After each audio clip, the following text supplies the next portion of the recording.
Cherie Amour dropped a new album, Chrome Hearts. The boys, the besties. The We're boys are so back in back. town. Hell yeah. It's Yeah. so sweet to see them on the release playlist again, but not in a single way. It's fucking awesome. We have been following Cherie Amour since the very beginning, 2021.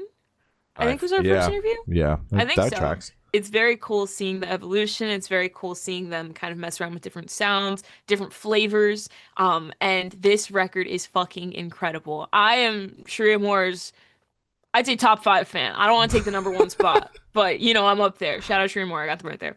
So I think this record is crazy. It's definitely still in the same family as their last two releases. Still Internal Discussions still has a very special place in my heart. I still listen to all those songs on repeat. At least like that EP comes on once a week minimum because it's perfect. Like but I mean that shit. Like I think that EP is fucking incredible. They are so talented. Um so hearing this album and kind of going, okay, still really attached to the EP. I liked the album, the debut record. Let's see how the sophomore record is gonna go. Fully DIY, self-funded. This is their big thing. And holy shit, it did not disappoint. This record is it's familiar, but it's still kind of like covering new ground. So it's easy for me to latch onto because it is very reminiscent, at least to me, to kind of like a leveled up version of Internal Discussions. And it makes it easy for me because sometimes with bands I'm very stubborn. If I really like one record and it's like been a couple releases since that one record, I'm like, it's just nothing like it. So I'm gonna keep listening to this first thing. But no, this one has some little pockets in there that make me go, okay, I can get attached to this shit. Mm-hmm. They opened up with Beyblade, which is fucking incredible. Pretty sure that was a single that we Mm-hmm. listened to.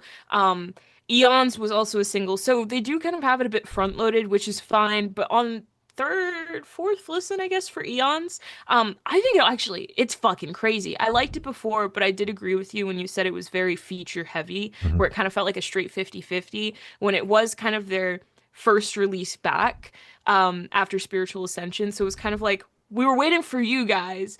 It's very feature heavy, which is fine because it sounds great, but it's like we wanted you guys. It also didn't feel like fully fleshed out because it's like 2-ish minutes and it felt Yeah, like it's it very could have short. went further as a single. 2:14. Yeah. But I agree with you now. I think I like it a lot more now that pull In out the the line already. context In the of the context of the album, record. I like it a lot more. That's for sure. Then they have Release Me, which is again another single. That's a big This was one. the one.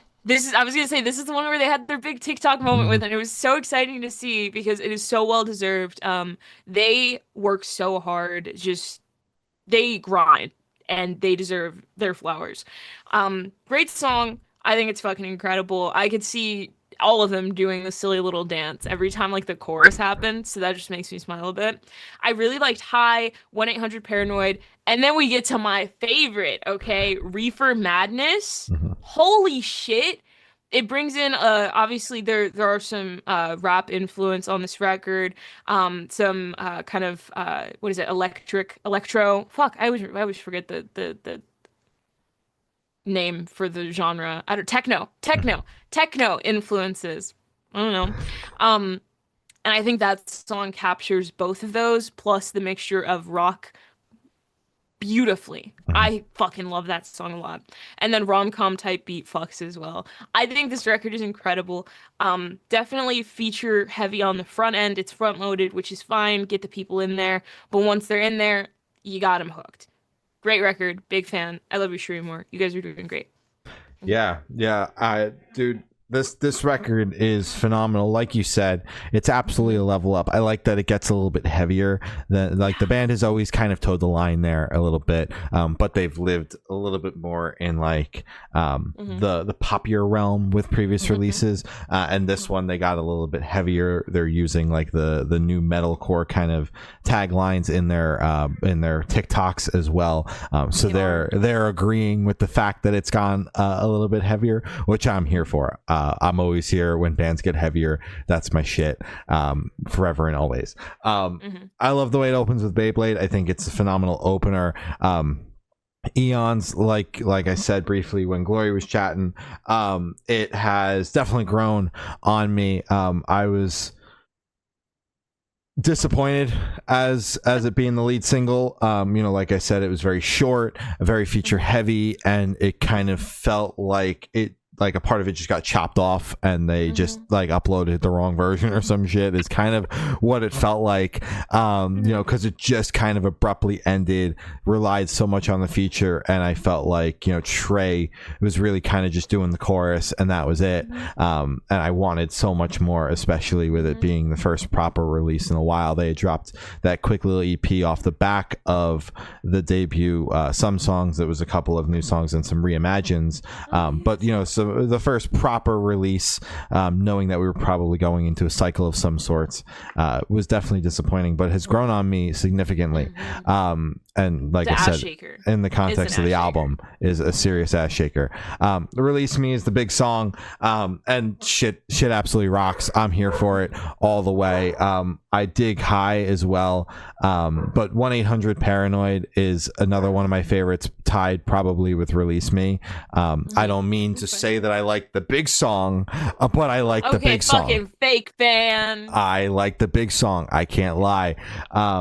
But pleasantly surprised by Reefer Madness and rom-com type beat. All in all, phenomenal album. I always dig what Cherie Amour does, and this is no exception. That's for sure. Damn straight. It's the boys. Those are the goddamn boys. They're going on tour in the fall with As It Is and Bearings. I've already got that shit on my calendar. I can't lie. It's been way too long since I've seen Cherie Amour. I honestly think the last time was 2022 when they toured with Broadside. So it has been a long time, and I need to see Cherie Amour again. You and me both, man. Yeah. Guys, just come to Virginia. You don't even have to play a show. Let's just hang out. What the hell? Hell yeah. Shout out Cherie Amour.